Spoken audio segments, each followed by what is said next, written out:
श्री स्वामी समर्थ सर्वांना. मी मार्गात येणं म्हणजे हे आपल्या पूर्वजन्माची आपली पुण्याई पाहिजे असते या गोष्टीला. आणि पूर्वजन्माची पुण्याई आणि आपल्या आई वडिलांची देखील पुण्याई पाहिजे असते. तर असं स्वामी मार्गामध्ये कोणी येत नसतं. त्याच्यासाठी आपल्याला पहिलं आपलं काहीतरी बँक बॅलन्स असणं गरजेचं असतं. तर बँक बॅलन्स म्हणजे आपल्या पुण्याचा बँक बॅलन्स असणं गरजेचं असतं. तर स्वामी मार्गात आलं आणि प्रत्येकाला किंवा कोणाला काही ना काही अनुभव आलेलाच नाहीये असं कधीच होत नसतं. तर स्वामी महाराज आपल्याकडून ज्या पद्धतीने सेवा करून घेत असतात त्या पद्धतीने प्रत्येकाला छान अनुभव असे काही ना काही देतच असतात. आता ते अनुभव बघा, काहींच्या लक्षात येतात किंवा काहींच्या लक्षात येत देखील नाही.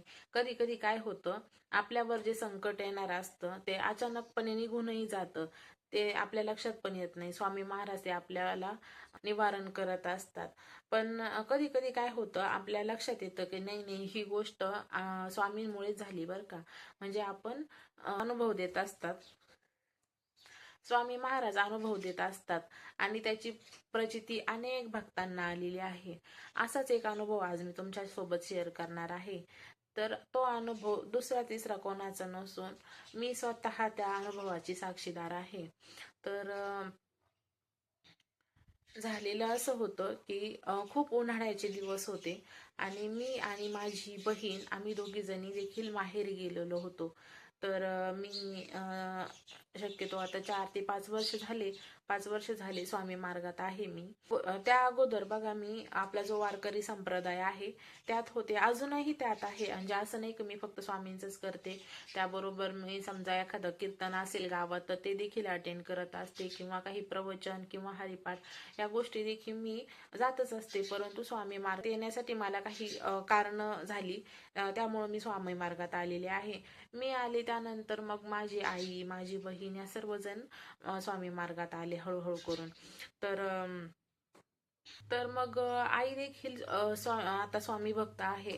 आई माझ्यापेक्षा तर आई खूप जास्त आता स्वामी महाराजांचं करत असते.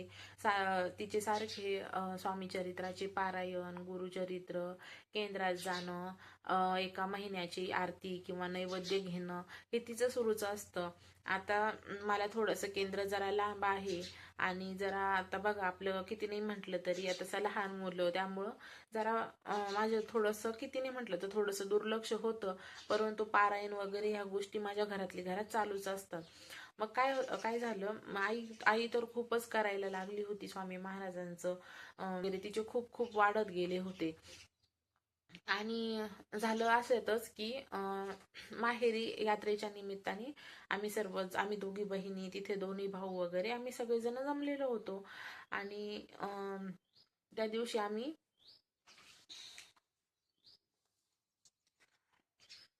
आणि आईला रोज म्हणजे जेव्हा आई रोज जेव्हा एकटी असते तेव्हा आईला स्वयंपाक करताना आपण जे मोबाईलवर बघा, कालभैरवाष्टक स्तोत्र किंवा महामृत्युंजय मंत्र किंवा आपला तारक मंत्र या गोष्टी ऐकण्याची सवय आहे. कारण कोणी बडबड करायला नसतं आणि मग काहीतरी वेळ घालवायचा, किंवा आपण स्वयंपाक करताना जे नामस्मरण करत असतो या गोष्टी पण त्यामुळे साध्य होतात. त्यामुळे मग तिला सवयच लागून गेलेली आहे की मोबाईल बघा, स्वामींचं एक नामजप लावून द्यायचा किंवा तारक मंत्र अशा गोष्टी.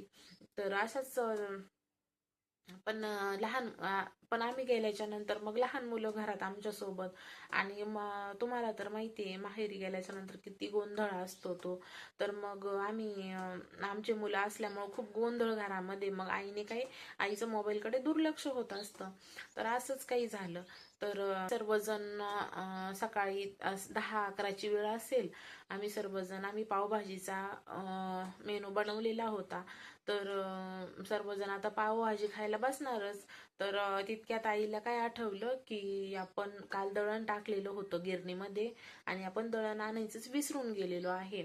तर घरापासून जवळजवळ 1 किलोमीटरच्या अंतरावर गिरण होती. तर आई, लहाना भाऊ आहे, त्याला म्हणाली की तू जा पटकन गाडीवर आणि दळण घेऊन ये, तोपर्यंत मग आम्ही जेवणाची तयारी करतो आणि मग आपण जेवायला घेऊ. असं चाललंच होतं आमचं. तो म्हणाला ठीक आहे, मी पटकन जातो आणि 5 मिनिटात दळण घेऊन येतो. मग म्हटलं बरं. मग आम्ही तोपर्यंत सर्व तयारी वगैरे करून ठेवली. आणि आणि मोबाईल तर मुलांच्याच हातात होता. कारण आजीचा मोबाईल हा मुलांचाच मोबाईल असतो. अशा पद्धतीने मग मुलांकडे मोबाईल होता. तर आई ना अचानकच उठली आणि मुलांना म्हणाले, अरे मला मोबाईल दे 5 मिनिटं मला. आणि मोबाईल घेतला आणि त्याच्यावर डायरेक्ट मम्मीने महामृत्युंजय मंत्र लावून दिला. आणि मी म्हटलं, आई इतका गोंधळ आहे तरी तू महामृत्युंजय मंत्र लावून दिला का?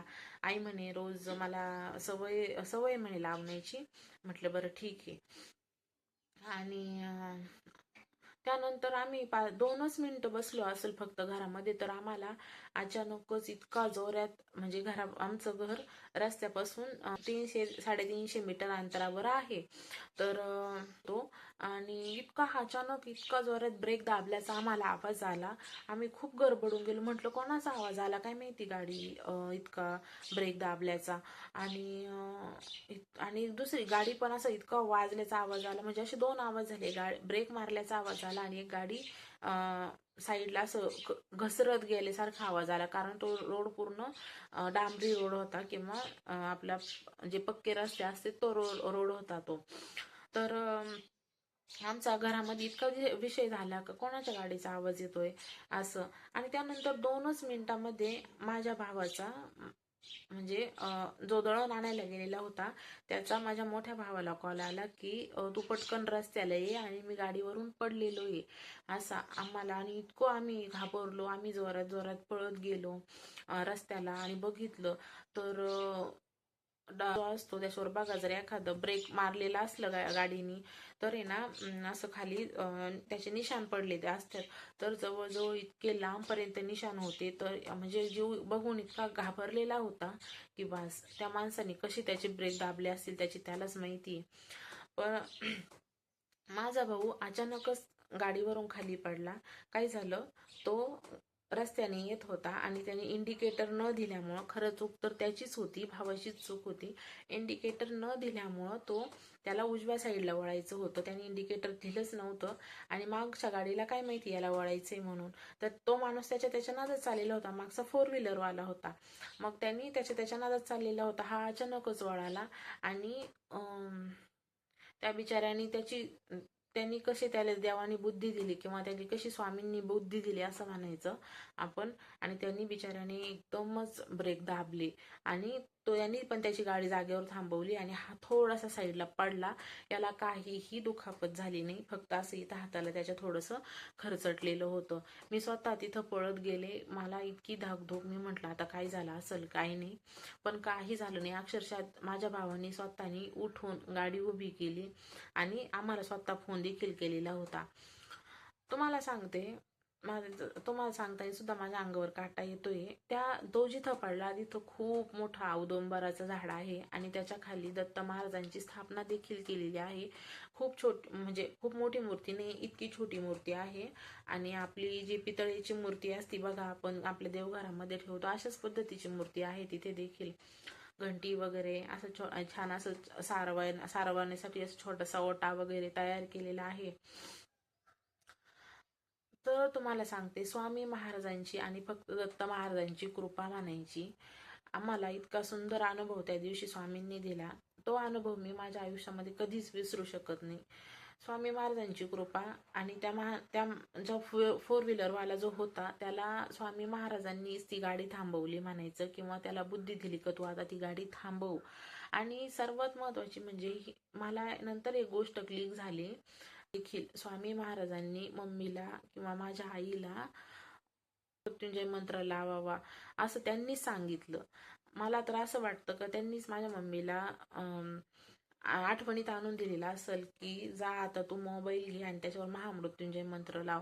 म्हणजे मला सर्वात महत्वाची गोष्ट ही अशी वाटते का एवढ्या गोंधळामध्ये मम्मीने उठून महामृत्युंजय मंत्र लावलाच कसा, असं मला अजून देखील प्रश्न पडतो. मी त्यावर मम्मीला 2दा-3दा विचारलं, मम्मी तुझं असं कसं काय केलं. मला मम्मी म्हणते मला काहीच माहित नाही, मी अचानकच उठले, पोरांच्या हातातून मोबाईल घेतला महामृत्युंजय मंत्र लावला. 2दाच पूर्ण महामृत्युंजय मंत्र लागला असं. ओम त्र्यंबकम यजामहे सुगंधिं पुष्टिवर्धनम उर्वारुकमेव बंधना मृत्युर्मुक्षयमामृतात्. ओम त्र्यंबकम यजामहे सुगंधिं पुष्टिवर्धनम उर्वारुकमेव बंधना मृत्युर्मुक्षयमामृत. 2दा किंवा जास्तीत जास्त 3 वेळेस हा महामृत्युंजय मंत्र मोबाईलमध्ये लागला आणि लगेच तिकडं अशी गोष्ट घडली. हा अनुभव माझ्या आयुष्यातली आतापर्यंतचा सगळ्यात मोठा अनुभव आहे. तर मला सांगायचं तात्पर्य इतकंच आहे की स्वामी महाराजांची सेवा केली तर कधीच ती वाया जाणार नाही.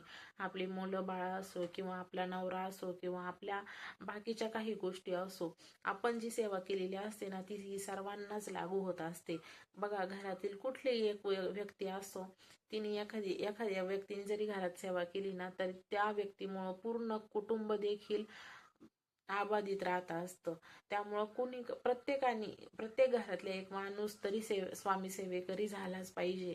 आणि अकरा माळी कधी करायला लागतात आणि तुमची सेवा कधी वाढत जाईल, तुम्ही कधी गुरुचरित्र करता, कधी स्वामी चरित्राची पारायण सुरू करता, कधी तारक मंत्र म्हणता, तुम्हाला देखील कळणार नाही. तर अशा पद्धतीने आहे स्वामी महाराजांचा खूप छान अनुभव आलेला आहे मला माझ्या आयुष्यामध्ये हा. तर मला तोच तुमच्यासोबत आज शेअर करायचा होता. बरेच दिवस झाले अनुभव शेअर करेल मला आज असं तुमच्यासोबत अनुभव शेअर करायचा होता. तर झालेली सेवा मी इथंच थांबवते. आणि तुमचे जरी काही चांगले अनुभव असतील ते मला कमेंट करून सांगा. मी ते इतर आपल्या स्वामी सेवेकऱ्यांपर्यंत पोहोचवण्याचं काम करील. श्री स्वामी समर्थ.